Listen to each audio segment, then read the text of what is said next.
अस्सलाम वालेकुम, hello everyone, good morning, good evening. जिस वक्त भी आप लोग ये वीडियो देख रहे हो, तो बिल्कुल कम दिन बच गए हैं तेलंगाना टेट के लिए। और ये जो वीडियो है ये तमाम टीचर एलिजिबिलिटी टेस्ट के लिए भी इम्पोर्टेंट है, सी टेट के लिए, केवीएस, या फिर आप बीएड कर रहे हो तो, या कोई एंट्रेंस टीचिंग रिलेटेड एंट्रेंस आप लिख रहे हो तो it is very valid. So let's discuss Vygotsky's theory and and also Albert Bandura's theory. So Vygotsky's की theory जो है basically socio-cultural theory है. उन्होंने कहा learning happens in society through language. Social experiences के जरिए जो है हम सीखते हैं, इंटरेक्शन से सीखते हैं, और इसके लैंग्वेज जो है एक मीडियम है, एक माध्यम है जिसके वजह से सीखते हैं. ये कहीं ना कहीं जो है पियाजे से इनके थोड़े जो है इत्तेफाक नहीं रखते. जैसे पियाजे ने कहा कि ग्रोथ एंड डेवलपमेंट के ऊपर जो है अपने कॉग्निटिव लेवल्स निर्भर करते हैं. इन्होंने कहा कि लर्निंग लीड्स, ठीक है, लर्निंग लीड्स डेवलपमेंट इन्होंने कहा. ठीक है, तो हम चलिए आगे चलते हैं. Let's get started. Wish you all the best for your fourth coming exam. And you no, अगर आप एग्जिस्टिंग टीचर हो, अभी आपने टेट के लिए एनरोल किया भी नहीं हो, तो भी आपको a better understanding of the learners को समझने के लिए ये थियरीज को समझना बहुत जरूरी है. So let's get started.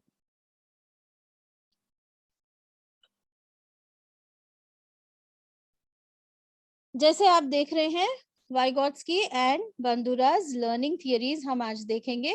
तो चलिए, hope you all are ready.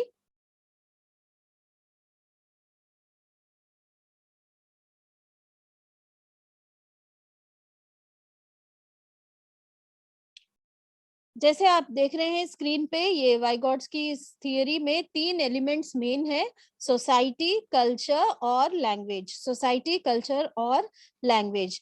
ठीक है, तो जैसे आप देख रहे हैं कि a person's cognitive development is largely influenced by their surrounding culture. ठीक है, तो जहनी तौर से जो है डेवलपमेंट, मेंटल डेवलपमेंट अगर किसी बंदे में होना है तो उसका कल्चर, उसका सोसाइटी जो है इन्फ्लुएंस करता है. इसको समझाने के लिए एक सिंपल सा एग्जांपल ये है कि अगर कोई छोटा सा लड़का, एक अच्छे फैमिली का लड़का है, 6 साल के उम्र में, 6-7 साल के उम्र का लड़का जो घर में बहुत प्रोटेक्टिव एनवायरनमेंट में है, माँ बाप के साथ है, एंड यू नो उसको ऐसा माहौल मिल रहा है, वो स्कूल जाके आ रहा है, हर चीज जो है एक प्रोटेक्टिव एनवायरनमेंट में उसकी ग्रोथ हो रही है. और साथ ही साथ एक दूसरा ऐसा एक लड़का है जिसको कोई घर बार नहीं है, वो बिल्कुल स्ट्रीट साइड जो है, बिल्कुल रोड पर रहने वाला है. And then you know somewhere around उसके एक्सपीरियंसेस के बलबूते पे अगर हम उनका इंटेलिजेंस को देखेंगे, तो ये लड़का जो बिल्कुल खुले माहौल में परवरिश हो रहा है, जहाँ पे कोई निगरानी नहीं, कुछ नहीं, उसके इंटेलिजेंस का लेवल अलग होगा. शायद वो स्ट्रीट स्मार्ट हो जाएगा. और यहाँ ये लड़का जो प्रोटेक्टेड है, उसका इंटेलिजेंस लेवल शायद कोई गाइडेड उसमें होगा. ठीक है, इसमें कोई सही या गलत नहीं, लेकिन you can clearly observe like माहौल का असर, सोसाइटी का असर, लैंग्वेज का असर कैसे होता है. ठीक है, तो मूविंग फर्दर, यहाँ पे आपको थोड़े इम्पोर्टेंट बात याद रखना है. अब जैसे देखिए, cognitive development involves the active internalisation of problem solving processes. तो वाइगॉट्स्की के हिसाब से जो है प्रॉब्लम सॉल्विंग प्रोसेसेस जो है इंटरैक्शन से होते हैं. एनवायरनमेंट में इंटरैक्शन से, बच्चे एक दूसरों से मिलने से जो है प्रॉब्लम सॉल्विंग के तरफ भी आते हैं. And you know children learn how to think, कैसा सोचना, ये सलाहियत उनमें पैदा होता है. लेकिन पियाजे ने ये कहा था कि पियाजे का ओपिनियन ये था कि बच्चे जो है खुद से एक्सप्लोर करते हैं, अपने माइंड में ऑलरेडी एग्जिस्टिंग स्कीमास होते हैं, और कोई नई चीज हम जब लेते हैं तो वहाँ एकोमोडेशन करने की जरूरत होती है. तो ये टर्म्स आपने पियाजे में सुना था: इक्विलिब्रियम, एकोमोडेशन, एसिमिलेशन, ये सारी चीजें. और पियाजे ने जो है साइंटिस्ट का दर्जा दिया था बच्चों को, जबकि वाइगॉट्स्की ने अप्रेंटिस का दर्जा दिया है बच्चों को. ठीक है, और यहाँ पे आप लोग देखिए, एक इम्पॉर्टेंट आपको कुछ टर्मिनोलॉजीज याद रखने होंगे, ठीक है। यहाँ पे एक छोटा सा एक डिफरेंशिएशन है वाइगॉट्स्की के सोशो कल्चरल थियरी में और पियाजे का कॉग्निटिव डेवलपमेंटल थियरी में। आपको याद होने चाहिए पियाजे के थियरी में जैसे सेंसरी मोटर स्टेज ये सारी चीजें थे, ठीक है। तो अब देखिए development is driven by input from others and MKO से मुराद मोर नॉलेजेबल अदर्स, जब आप वीडियो में आगे देखेंगे, ठीक है। लेकिन पियाजे के उसमें ये था चिल्ड्रन जो है अपने आप ही डेवलपमेंट के हिसाब से, स्टेज वाइज डेवलपमेंट के हिसाब से उनका सीखना चलते रहता है, ओके। और डेवलपमेंट इज डिफरेंट। वाइगॉट्स्की ने कहा सोशल और कल्चरल कॉन्टेक्स्ट में डेवलपमेंट होता है, जैसे पियाजे ने कहा development is universal and stages are same. हर एक का डेवलपमेंट सेम है, स्टेजेस सेम है रिगार्डलेस ऑफ कॉन्टेक्स्ट, जहां भी हो, ठीक है। नॉलेज ऐसे बिल्ड होता है जब बच्चे इंटरेक्ट करते हैं, ये किसने कहा? वाइगॉट्स्की ने। जब मिलजुल कर समझते हैं कोई चीजों को, इंटरेक्ट करते हैं तो नॉलेज बढ़ता है। एंड पियाजे ने कहा children acquire knowledge through their own explorations, खुद से वो खोज करेंगे साइंटिस्ट के जैसा, उस तरीके से। यहाँ पे एक इम्पॉर्टेंट टर्म है लर्निंग प्रीसीड्स डेवलपमेंट, डेवलपमेंट से पहले लर्निंग होती है, वेर एज या पियाजे के उसमें डेवलपमेंट प्रीसीड्स लर्निंग उन्होंने कहा, ठीक है। एंड रोल ऑफ लैंग्वेज बहुत ही महत्वपूर्ण और अहमियत वाला इम्पॉर्टेंट फैक्टर है। लैंग्वेज ड्राइव्स थॉट, हमारी सोच को जो है लैंग्वेज ड्राइव करता है, वेर एज यहाँ पे हमारा सोच जो है लैंग्वेज को ड्राइव करता है, ये पियाजे वो था, ठीक है। थॉट ड्राइव्स लैंग्वेज बोल के पियाजे ने कहा, वेराज लैंग्वेज ड्राइव्स थॉट, ये वाइगॉट्स्की ने कहा। और उन्होंने 3 टाइप्स ऑफ स्पीच बताई थी। सोशल स्पीच जो 2 साल की उम्र से होता है, इनर स्पीच 3 साल की उम्र से होता है, और जो है प्राइवेट स्पीच और इनर स्पीच, और आगे भी आप लोग देखेंगे। और पियाजे ने इगोसेंट्रिक स्पीच के बारे में कहा, वो बाद में जाकर सोशल स्पीच ही बनता है। तो देखिए ये समझने वाली बात है वाइगॉट्स्की में, we learn from society through language, learning leads to development, language and thought are independent, we learn from experiences of others and collaboration, मिलजुल के काम करने से हम सीखते हैं। ZPD proximal zone of proximal development, scaffolding, more knowledgeable other. तो जैसे मैं हमेशा बताती हूँ, थियरी का नाम सुनते ही आपको कुछ टर्म्स याद आ जाने चाहिए, उसी तरीके से जब आप वाइगॉट्स्की सुनेंगे तो आपको याद आना है zone of proximal development, scaffolding, more knowledgeable other. इसको समझने का बहुत बेहतरीन क्या है कि हमको कोई चीज सीखना हो तो हम एक ऐसे स्टेज पे होते हैं कि हमको वो मालूम नहीं है, ठीक है। किसी के हेल्प से मालूम हो सकता है, और कोई मदद करेंगे तो और जबरदस्त हम सीख लेंगे। तो ये जो 3 स्टेजेस है, तो हम इनिशियली उस जोन में हैं, उस एरिया में हैं जहाँ पे हमको कोई चीज का जो है इल्म नहीं है, ठीक है। इल्म ना रहना और किसी के मदद की उम्मीद रखना, ये दोनों के स्टेज का जो है वो आप ये कह सकते हैं कि इसी के दरमियान जो है आपको जोन ऑफ प्रॉक्सिमल डेवलपमेंट का एरिया होता है, ठीक है। आपको नहीं मालूम है, आपको सीखना है और किसी के मदद से सीखना है। तो सीखना है, नहीं मालूम है, मदद से सीखना है, ये दोनों के बीच का जो फेज होता है वो जोन ऑफ प्रॉक्सिमल डेवलपमेंट। आप कोई भी ले लीजिए, चाहे आपको इंग्लिश सीखना हो या साइकिल सीखना हो या पकवान सीखना हो, तो इनिशियली आपको पता नहीं है कि वो काम किया कैसे जाता है, लेकिन आपको ये पता है किसी के मदद से वो किया जा सकता है। तो that phase is zone of proximal development, ठीक है। फिर उस लम्हे को जहां पे आपको सीखना है, तो वहीं पे आपको थोड़ी बहुत टेम्पररी हेल्प का जो स्ट्रक्चर मिलता है उसे कहते हैं स्कैफोल्डिंग। टेम्पररी ये एक प्रोसेस है जहां पे आपको टेम्पररी मदद मिलती है। फॉर एग्जांपल जैसे मैंने बताया, आपको पकवान सीखना है, साइकिलिंग सीखना है या इंग्लिश सीखना है, आपने अपनी जरूरत को पहचाना और किसी को इन्वॉल्व करने का सोचा, तो आपको जो सपोर्ट स्ट्रक्चर मिलता है उस दरमियान, उसे कहते हैं स्कैफोल्डिंग। ठीक है, ये टीचिंग में बहुत ही ज्यादा इंपॉर्टेंट है। उसके बाद आप किसी मेंटोर के पास जाते हैं, ऐसे इंसान के पास जाते हैं, या तो जिसकी इंग्लिश अच्छी हो, या फिर आप यूट्यूब पे सर्च करते हैं, क्लासेस को देखते हैं। So this becomes more knowledgeable others. पकवान के लिए आप अपनों से, बड़ों से, या फिर कोई फेमस शेफ्स के रेसिपीज देखेंगे, वीडियोस देखेंगे, या इमीडिएटली आपके मम्मी से, बड़े बहन से, या किसी खाला से आप राब्ता करेंगे, बिकॉज वो फील्ड में वो एक्सपर्ट है, मोर नॉलेजेबल अदर है, आप उनको पहुंचेंगे। So that is again what you can say, it's scaffolding. Okay, and then similarly मैंने जैसे कहा इंग्लिश, पकवान, और तीसरा एग्जाम्पल साइकिल सीखना। आप अपने बड़े भाई या जो भी है, जो एक्सपर्ट है, आप उनसे थोड़ी बहुत उस हद तक स्कैफोल्डिंग मदद लेंगे जब तक आप सीख ना ले। ठीक है, so this is what with example. Okay, so यहाँ पे what is known zone of proximal development. मुझे या आता है या नहीं आता है, मुझे पता है, और मुझे किसी की मदद भी चाहिए। मदद के साथ मुझे और जो है सीखने को मिलेगा, तो मैं स्लोली मूव करूंगी जो मुझे पता है, फिर मैं स्किल्स लूंगी जो मुझे नहीं पता है, वो किसी से मैं सीखूंगी, और मैं वो चीज सीखूंगी जो मुझे नहीं पता है। ठीक है, so the zone of proximal development often abbreviated as ZPD। ZPD बोल के आप टेट में देखते ही समझ जाना है, ये वाइगॉट्स्की की theory is the difference what a learner can do without help and what she can do with help. ठीक है, तो ये जो है सोवियत रशियन साइकोलॉजिस्ट लेव वाइगॉट्स्की की थियरी है।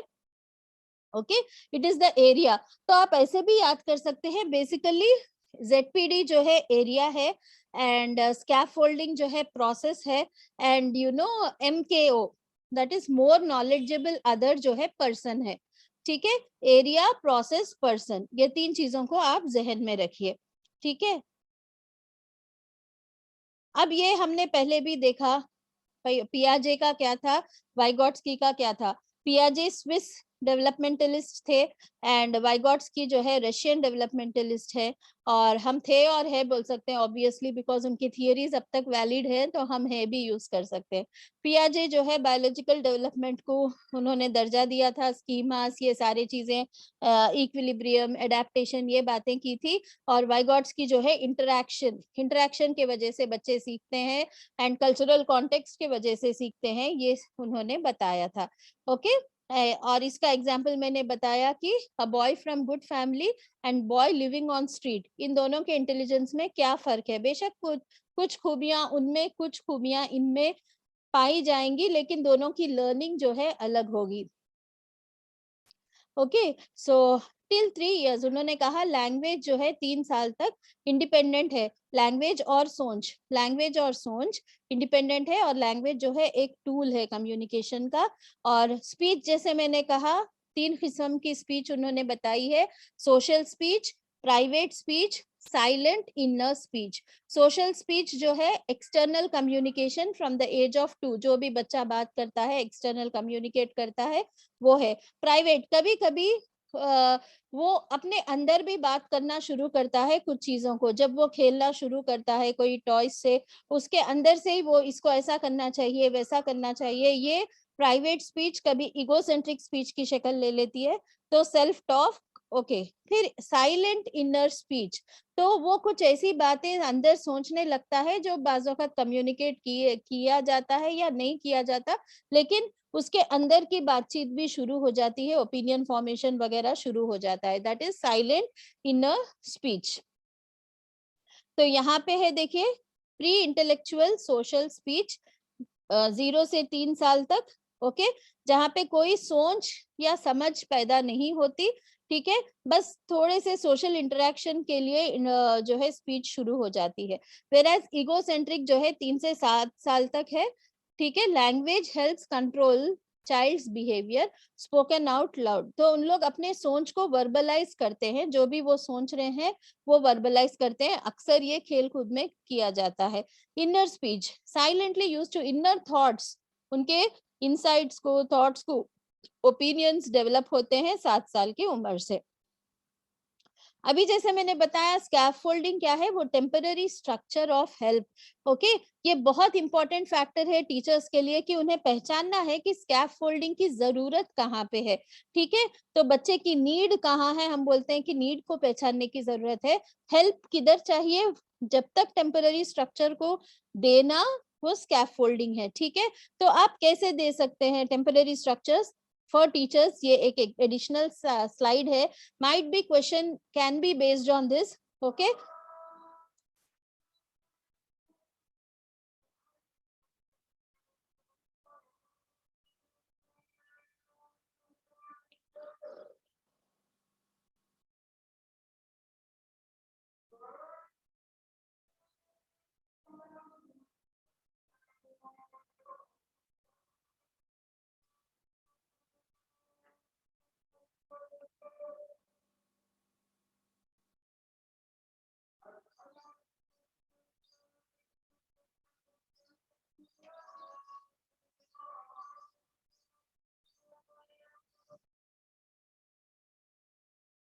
तो ये था जो है वाइगॉट्स्की के थियरी में।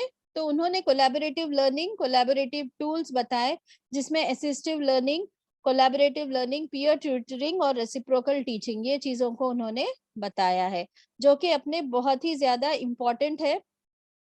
एंड एजुकेशनल इम्प्लीकेशंस है। एजुकेशनल इम्प्लीकेशंस ये है कि आप ग्रुप एक्टिविटीज करवा सकते हैं, बच्चे ग्रुप्स में इंटरेक्ट करके सीखेंगे। तो आपको ये डाउट आएगा कि कोलैबोरेटिव लर्निंग और कोऑपरेटिव लर्निंग में डिफरेंस क्या है। दोनों ही ग्रुप एक्टिविटीज है, कोलैबोरेट करके मिलजुल के करने को कोलैबोरेशन कहते हैं। ठीक है, रिसोर्सेज को इक्वली यूज करके, शेयर करके आपकी लर्निंग में आप एक दूसरों से समझेंगे, ये कोलैबोरेटिव लर्निंग है। सिमिलरली कोऑपरेटिव लर्निंग भी यही है, इसमें आप कोऑपरेट करेंगे। फिर साथ ही साथ अगर टीचर कोई रोल्स असाइन कर दे, फॉर एग्जांपल टीचर ग्रुप में ऐसे किसी एक को जो है लीडर बनाए, फिर सेकंड वाले को जो है स्क्राइब बनाए जो लिख सकता है, एंड जो है तीसरे वाले को ऐसे करे कि वो तमाम लोगों के थॉट्स को पेपर पे डाले, रिप्रेजेंट करे, और दूसरे जो है उस थॉट्स को बोले और ओरली बोले।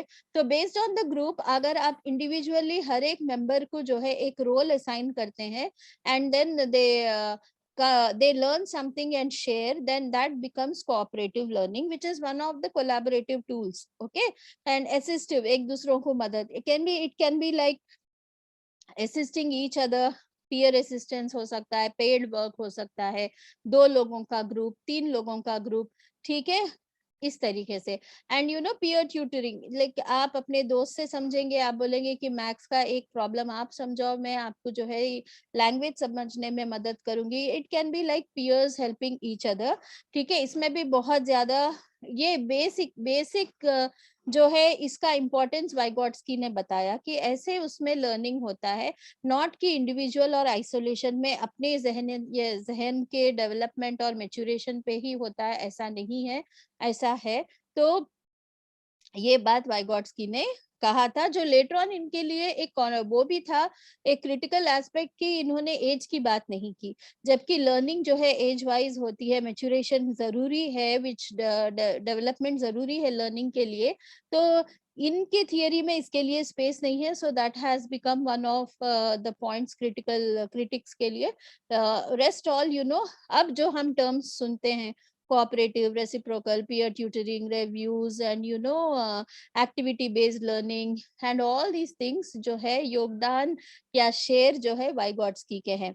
ठीक है, तो अब हमने देखा स्कैफोल्डिंग। स्कैफोल्डिंग में भी थोड़ी चीजें हैं, थोड़े स्टेजेस है। फर्स्ट स्टेज कंटिंजेंसी कहते हैं, सपोर्ट प्रोवाइडेड, जैसे मैंने कहा scaffold is a temporary structure of support और हेल्प। तो कंटिंजेंसी वो है एक्सटेंड, जहां पे जरूरत है वहां पे सपोर्ट प्रोवाइड करना। टेम्पररी मींस कितने टाइम के लिए जरूरत है।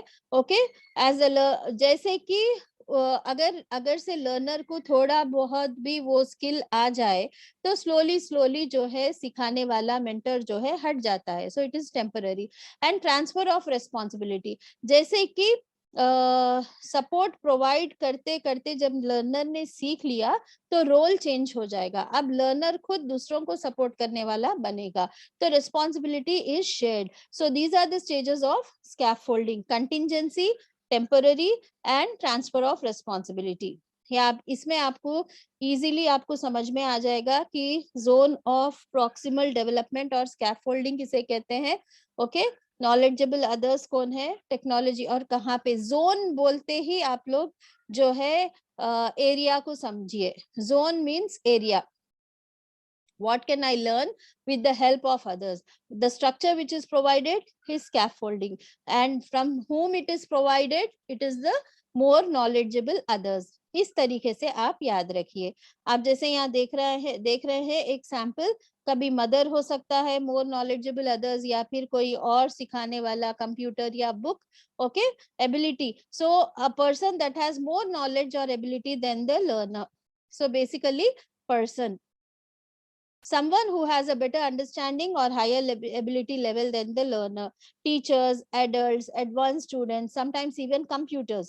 हम विकिपीडिया पे जो सर्च करते हैं क्योंकि हम समझते हैं कि ये चीज हमको नहीं मालूम है, हम मालूम जो वो एरिया जो है नहीं मालूम है बोलने वाला, ठीक है, और हम किसी की मदद से मालूम कर सकते हैं वाला जो जोन है वो जोन ऑफ प्रॉक्सिमल डेवलपमेंट है। ठीक है, ओके। एजुकेशनल इम्प्लीकेशंस आपने जैसे देखा, वाइगॉट्स्की स्ट्रेस एक्टिव लर्निंग में बिलीव करते थे, असेसिंग। ये देखिए आजकल जो हम बोलते हैं डायग्नोस्टिक टेस्ट करिए कि बच्चे क्लास में आने से पहले उनको क्या है, एंट्री लेवल क्या है, उस टॉपिक के बारे में ये लोग जानते हैं या नहीं जानते हैं, तो इस किस्म की जो टेस्टिंग होती है, सो वो भी फिर वाइगॉट्स्की के थियरी पे बेसिस है कि zone of proximal development, where do I stand, do I need someone's help. अगर ये बच्चे के पर्सपेक्टिव है तो वो जोन में हम, अगर टीचर्स के पर्सपेक्टिव भी ये चीज एनालाइज कर रहे हैं, so it has opened up many things for the teachers by gods की थियरीज। देन फिर एक हम जो सेगमेंट्स बनाते हैं, ये बच्चों को ज्यादा सपोर्ट की जरूरत है, ये बच्चों को जो है एनरिच्ड मटेरियल की जरूरत है, ये बच्चे जो है पीयर ग्रुपिंग से सीख लेंगे, ये तमाम टेक्निक्स जो है एजुकेशनल इम्प्लीकेशंस, अगर आपके पास हाउस सिस्टम हो तो और क्या बात हो, even that is an educational implication from derived from Vygotsky's theory। Okay, so ये है। एंड स्कैफोल्डिंग कहाँ, तो द टीचर्स शुड अंडरस्टैंड कहाँ पे बच्चे को जरूरत है और कितनी देर तक जरूरत है। I think intervention forms a part of scaffolding, as an educator I can tell you. चलिए चलते हैं, thank you so much. Now let's move to the next segment because time is less. आप I'm just trying to summarize everything quickly for you people. So Albert Bandura's social learning theory, इनकी theory जो है थोड़ा सा behaviourism का भी इत्तेफाक रखता है। जैसे आपने बिहेवियरिज्म ने देखा स्किनर का, थॉर्नडाइक का, पावलोव का, ये चीजें आपने देखे, और उन्होंने इत्तेफाक किया ये चीजों से भी, और उन्होंने इत्तेफाक किया कॉग्निटिव थियरीज जैसे पियाजे है, अभी आपने देखा वाइगॉट्स्की, इन लोगों के। तो इनको अक्सर कहा जाता है इन्होंने एक ब्रिज बनाया, इन्होंने इंपॉर्टेंस दिया। आपने जब भी बांडुरा के बारे में सोचना है तो आपके जहन में आना है मॉडल। मॉडल, उन्होंने कहा कि बच्चा ऑब्जर्व करता है, इमिटेट करता है, सीखता है। ठीक है, इसीलिए इंपॉर्टेंस ऑफ रोल मॉडल्स है। बच्चों को अच्छी चीजों की रोल मॉडलिंग करो तो बच्चे कोशिश करते हैं कि अच्छे बिहेवियर का जो है वो लोग इमिटेशन करें, इमिटेशन करते करते वो लोग सीख लेंगे। तो ये बेसिस बना उनके थियरी का, and as teachers as parents हम बहुत ज्यादा इस चीज को इत्तेफाक करते हैं।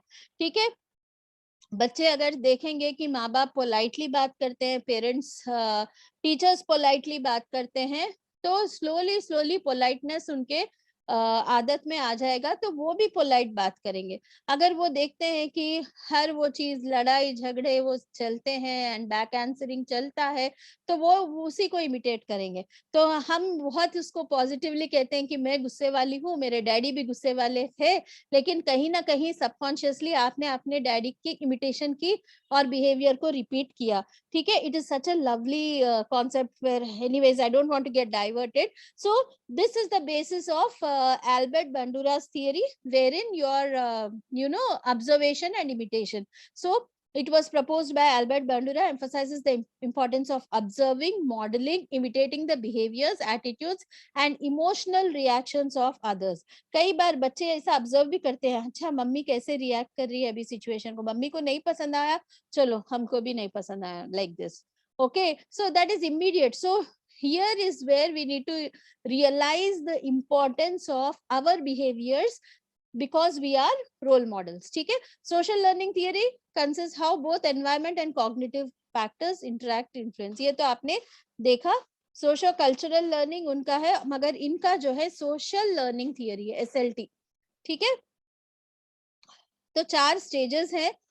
अटेंशनल प्रोसेस, पहले अटेंशन, फिर रिटेंशन, फिर प्रोडक्शन, फिर मोटिवेशन. ओके, तो अटेंशनल प्रोसेस के कि बच्चा कितना क्लोजली ऑब्जर्व करता है मॉडल को.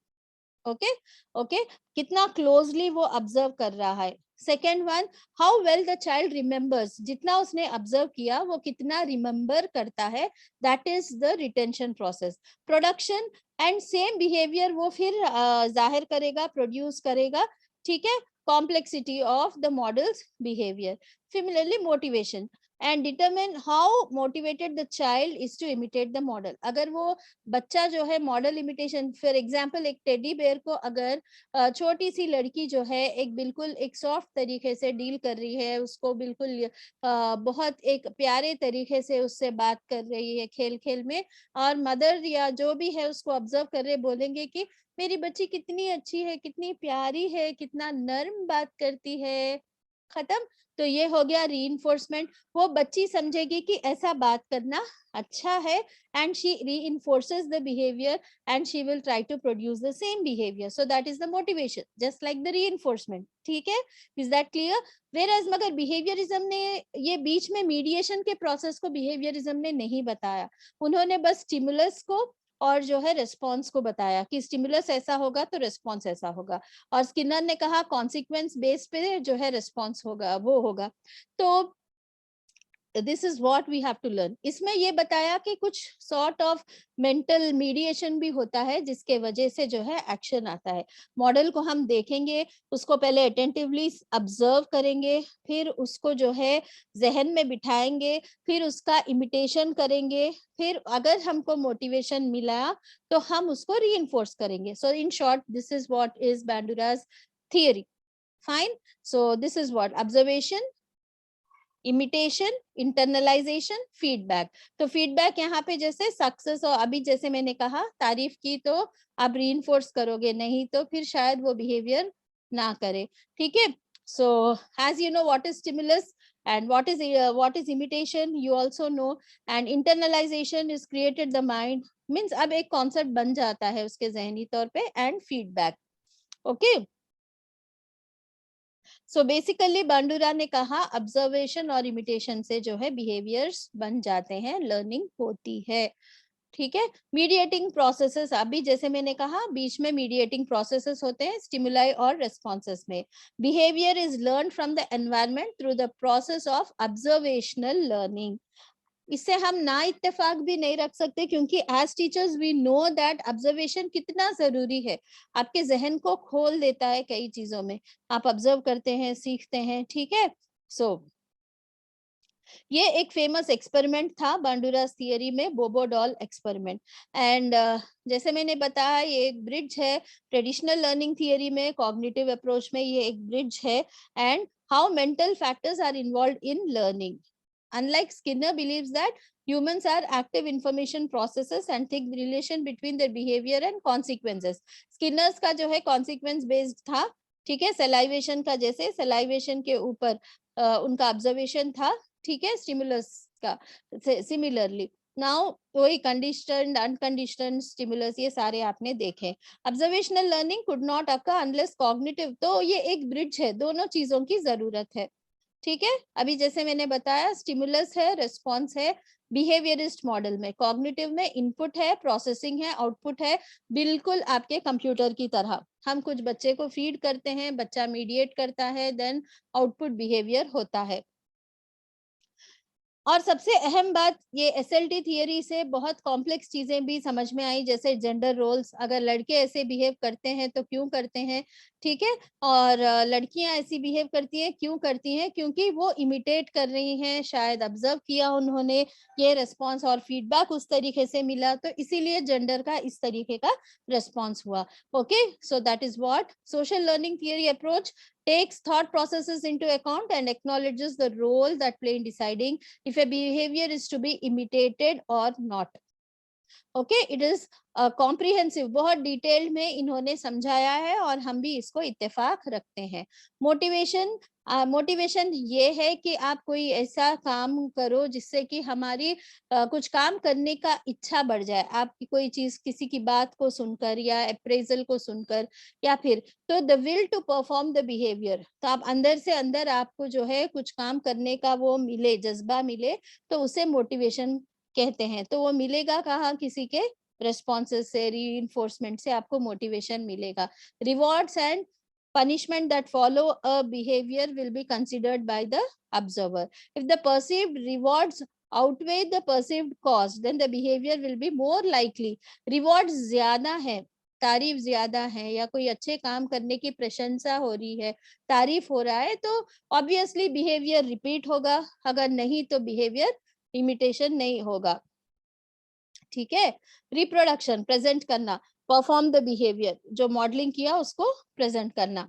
ओके, तो जो हम रोज देखते हैं, हम टीचर्स को देखते हैं, प्रिंसिपल्स, आपने हो सकता है बचपन में आपने अपने अपने टीचर्स की एक्टिंग भी की होगी, हमने ऑब्जर्व किया, हमको पसंद था, वो उनकी अदा पसंद आ जाती, हम इमिटेट करते, फिर वो बिहेवियर को रिपीट करते तारीफ मिलने पर। ठीक है, तो वो हमारे पास स्ट्रांगली बैठ जाता है।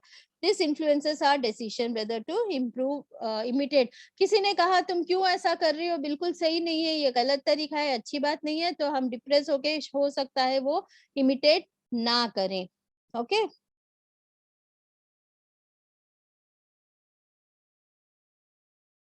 ये एक चीज है।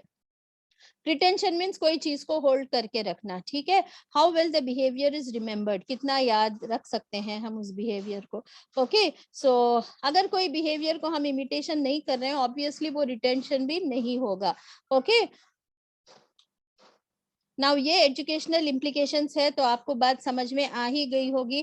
तो एजुकेशनल इम्प्लीकेशन स्कूल के कॉन्टेक्स्ट में बांडुरास थियरी ऐसा एप्लीकेबल है कि हम बच्चों के सामने ऐसे रोल मॉडल्स दिखाएं या फिर ऐसे रोल मॉडल्स की बात करें जहां पे वो कोशिश करेंगे कि वो बिहेवियर को वो ऑब्जर्व करें और जो है इम्प्लीमेंटेशन में उसको जो है रिटेंशन करके, रिप्रोड्यूस करके, फिर मोटिवेशन के हिसाब से उसको जो है लेकर चले। तो जो हिस्ट्री के बड़े बड़े दीगर आप बोल सकते हैं हिस्ट्री के रोल मॉडल से, अगर बच्चों को करेज आना है, बहुत निडर बनाना है, तो आप ऐसे रोल मॉडल्स के स्टोरीज उनको सुनाइए जहां निडर, करेजियस वो है, फ्रीडम स्ट्रगल से रिलेटेड, या फिर जो भी है ऐसे इमेजेस भी बताएं, स्टोरीज, ऑडियोज भी सुनाएं, कि बच्चे अपने ऑब्जर्वेशन पे वो हो जाए। फिर रोजमर्रा के उसमें प्रिंसिपल, टीचर्स, हर कोई जो है उनको ऐसा माहौल क्रिएट करे जहाँ पे वो बिहेवियर ऑब्जर्वेशन करें, जैसे रोल प्लेज, ऐसे स्किट्स वगैरह प्रेजेंट करे।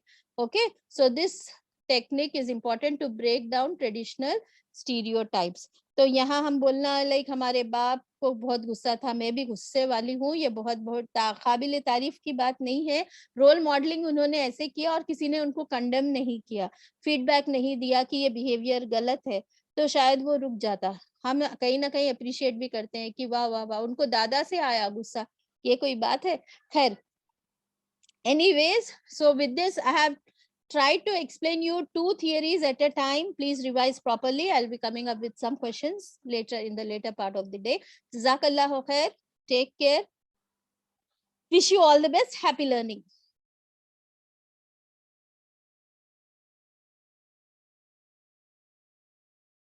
Happy learning, all of you.